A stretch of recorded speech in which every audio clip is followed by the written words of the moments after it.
Hi, guys.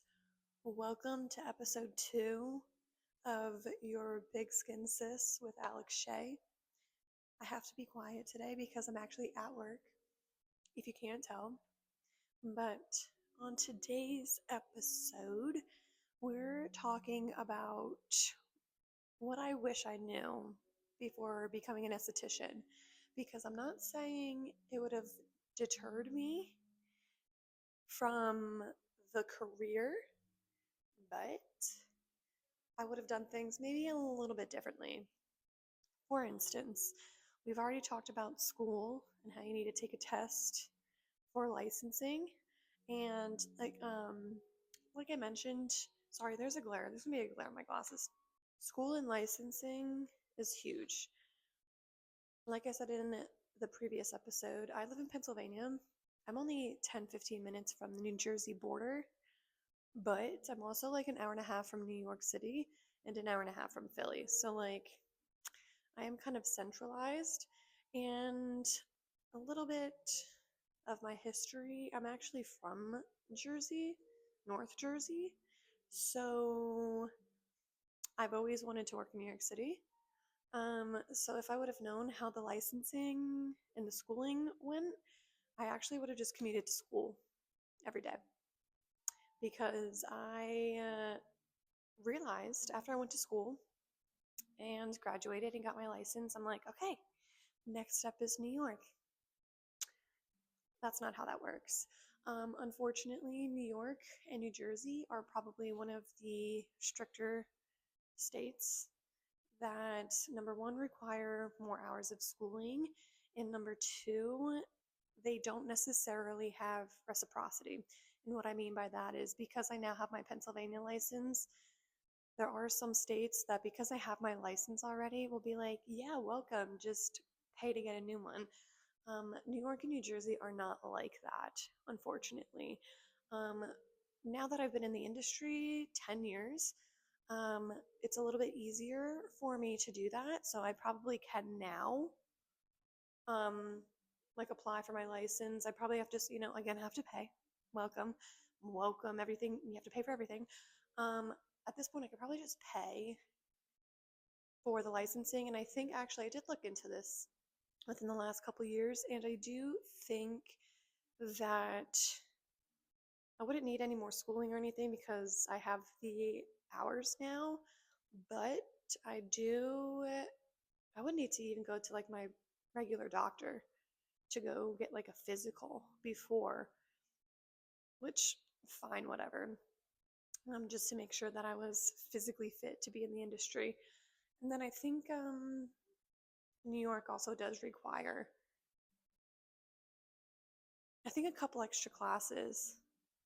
But I mean, that's easy. I think it was even free, or maybe I have to pay like $10 or something. I don't know. It was cheap, maybe. Even if I even did have to pay, I don't remember. But I did look into it, so that's probably something I would have definitely looked a little bit more into before I started because of that. Like I said, now that I've been in the industry, it's a little bit easier for me to do so. But the industry is just hard to get into in general, and that's going to be another topic that I'm going to talk about in a second too. But the licensing in school is probably something that I would have done different from the beginning, but I just didn't know how that worked when I was 20 years old and starting to get into the industry. So now that I know that, that's something that I would recommend to people if you're on like the border of states um, or something like that, and you want to work in a different state. Because, like I said, I'm in Pennsylvania, but New York and New Jersey pay more. So that's something to consider. Topic number 2 that was not talked about before I got in, and I feel like it's still not talked about enough. Again, not that it would have deterred me, but I feel like it might deter some people, is that I'm going to say majority, so not every single one, but majority of jobs in this career field pay commission.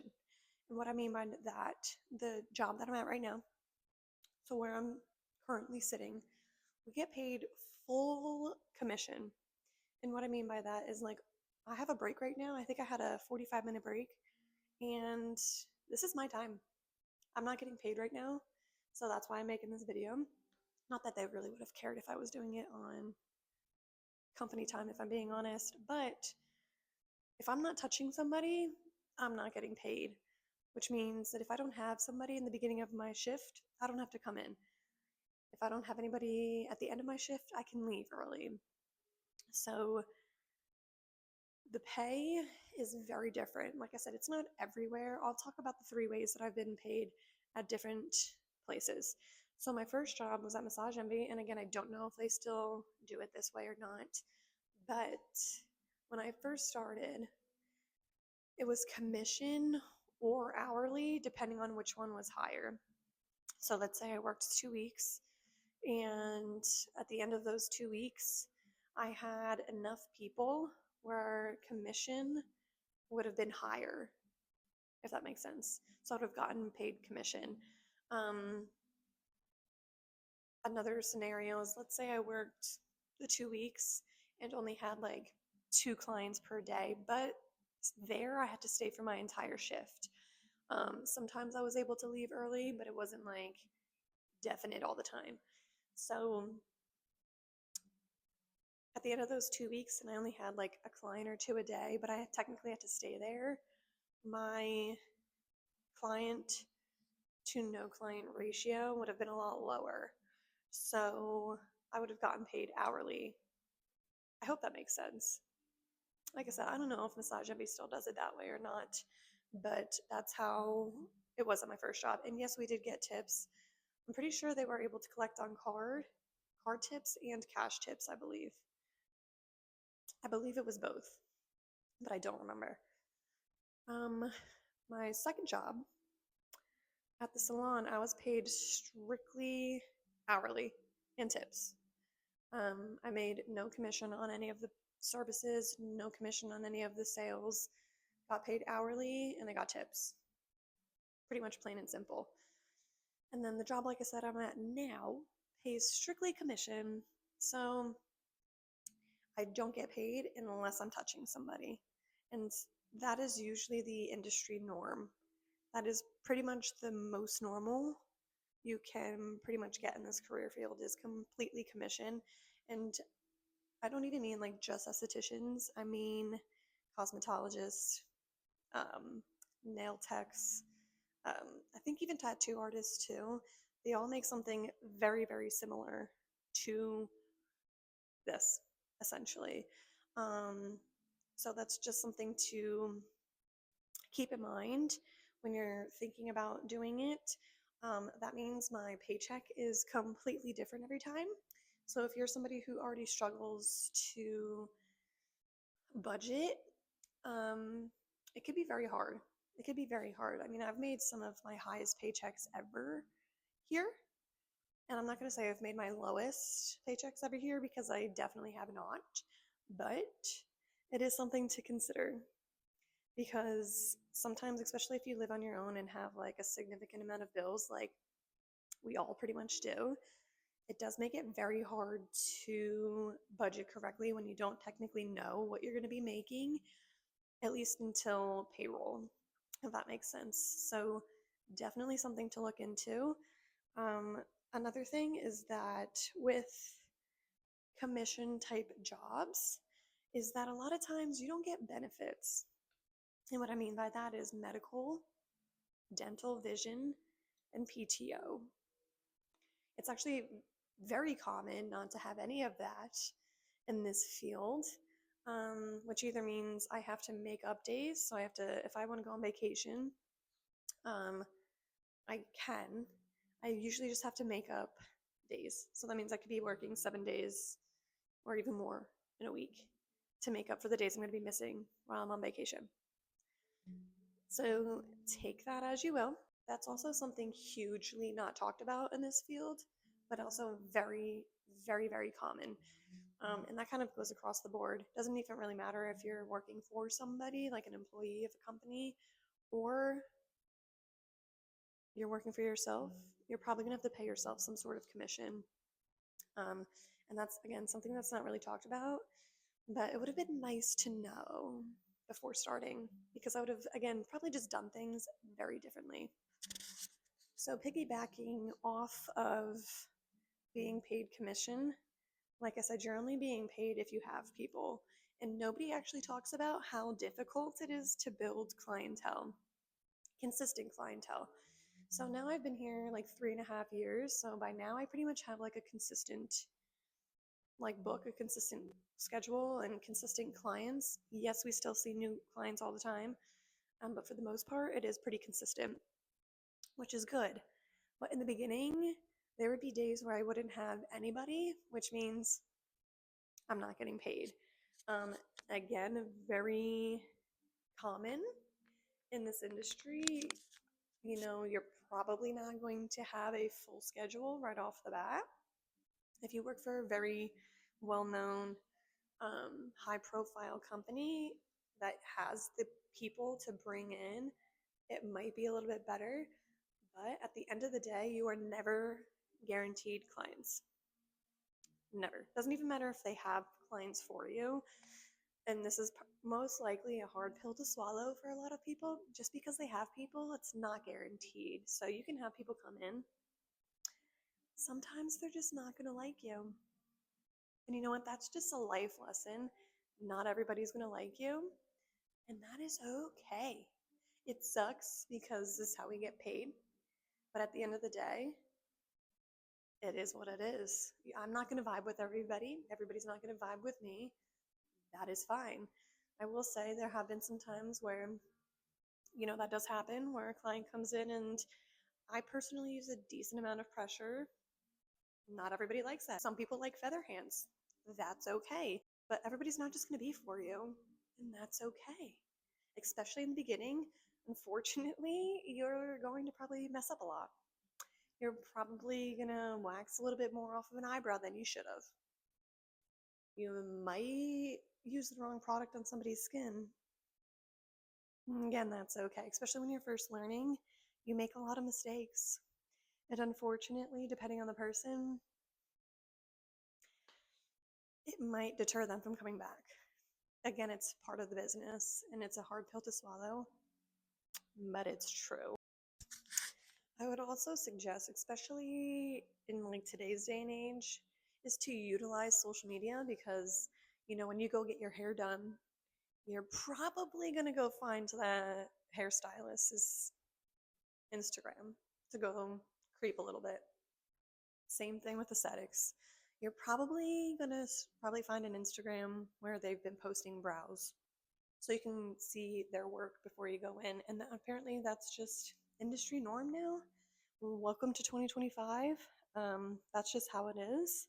And I will say, just because you have a big social media following, again, does not guarantee clients.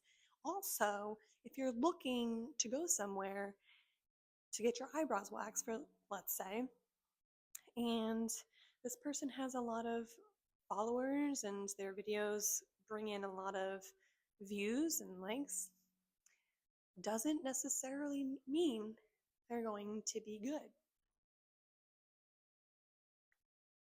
I said what I said. So just take that as a grain of salt, or whatever the saying is. Each to their own. But I probably would try to use social media as a little bit more than you would probably think. But that's just how it is. But building clientele just in general is very hard. Like I said, I've been here almost 4 years, like 3.5 years, and there's still days where I just don't have a good day. And that's just the industry norm. It is where it is. And I feel like, I don't know if you've heard the saying, location, location, location. That's also huge. So unfortunately, we are in a luxury industry. You know, this is not like a doctor.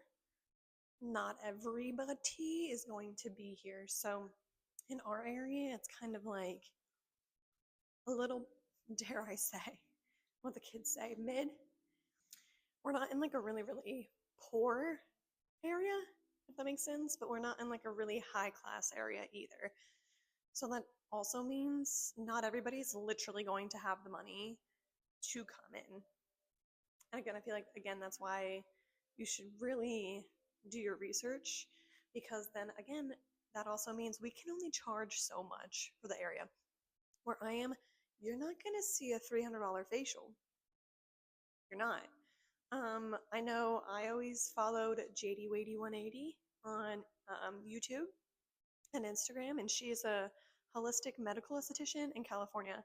And I did look at her services. She charges like $600 for like her normal facial, which I do know she goes crazy in depth with, but you're not gonna find that here. So we can barely charge like over $200 for a facial. Nobody would come in because nobody has that kind of money around here. And again, it's not something that's talked about, which again, tapping back into, I probably would have gone to school in New Jersey or New York. Because like I said, the border is really right there, and I probably could be making double, which is kind of sad because I've just been here chilling, making half of what I probably could be. But that's my own fault. So it's the self awareness for me. Okay. I do have a list of how to know if the industry is for you or not. And I'm going to be a little savage here. I'm going to be a little savage here. So this might come off kind of but I'm actually being serious. So if I read anything off this list and you're like, yeah, that's me, this industry is probably not for you. Okay, sorry if the lighting, or not the lighting, but the background is a little different. I did have to step away to take a couple clients, but I'm done for my day. So we're going to jump back into it. So I'm going to list off some things that might be a little controversial, might offend some people, but these are things that, in my opinion, if you don't agree with, this career is probably not for you. Number one, if you have, sorry, the glare on my glasses is really bad, but it is what it is. And sorry, I have to be a little bit more quiet because now I have coworkers on both sides of me. So if you have the I'm not doing something unless I'm getting paid for it mentality, this career is not for you. What I mean by that, I have to come in half an hour early. I'm not getting paid for that. And that's just to set up, because this towel warmer, doesn't matter what kind of towel warmer you have, if you have somebody at the very start of your shift, the towels are not going to be warm enough if you come in any earlier before that. That also means most of the time, listen, maybe not most of the time, depending on how everybody's schedule is, I tend to run late. That's just me. I always give people a few extra minutes, whatever. But that means I'm going to have to be staying a few minutes late to clean up because I have to clean all this stuff up, sanitize, sterilize, whatever. That's going to happen. So that's what I mean. Also, if you do social media, if you do anything, you're not getting paid for that. And again, depending on if you're hourly, whatever, commission, if you're commission, you're not getting paid for that. So very controversial, but that's the first thing. Number two, this is a customer service job. If you don't like working with people or working in a customer service position, this is not for you. I will say, for the most part, I've worked in retail, restaurants, pretty much some sort of customer service my entire life. In a spa setting, it's not as bad. I will say that, as some other places I've worked in customer service. But at the end of the day, it's still customer service. This kind of falls into the not getting paid mentality thing. But if you don't want to further your education, and I don't mean necessarily like college schooling, but like if you don't want to take classes, even on YouTube, there's free ones out there. If you don't want to do that, trade shows, classes. A lot of brands have classes. If you don't want to do any of that, because a lot of times you're probably not getting paid for it, and a lot of times you actually have to pay for the services. So if you don't like that, it's probably not for you. And on another note, if you think that you don't need to further educate yourself in this career, you are very wrong. The amount of times trends change, and granted, you don't want to change with the trending too much to the point where like your business is like consistently changing, but just as with everything, new technology, new ingredients, new everything that you kind of need to know.